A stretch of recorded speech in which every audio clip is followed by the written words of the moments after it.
很多小朋友反反复复咳嗽几个月甚至1年多的，不停的吃药、打针、做雾化还是不好，说明这个方法是没有效果的。家长一定要转换思路。咳嗽咳多久了？反复咳就从那一次4月份是吧？是那个咳嗽，然后发烧，然后去做雾化搞了一次，然后后面就有什么白细胞过高，然后又打针，然后到这一次又是咳嗽，又去医院看了。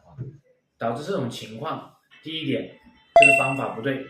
第二点就是方不对症，医生辨证错误，没有抓准病机，对症用药，就会这样子。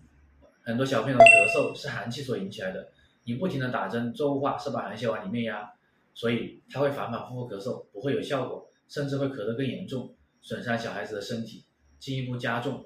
其他症状的出现，甚至做完雾化打完针之后，小朋友脾胃受损，会出汗严重，有的会便秘，有的会不长高不长重。而一去吃中药，大部分医生开的就是清热化痰止咳的药，清热化痰止咳并没有把寒邪去掉，它只是化痰而已。而且清热的药会损伤小孩子的脾胃，也会导致小孩子咳嗽反反复复。如果孩子经历了几个月的治疗，咳嗽还是反反复复，说明方法不对，家长一定要及时转化思路。其实中医对症是很快的，如果能抓住病机对症治疗，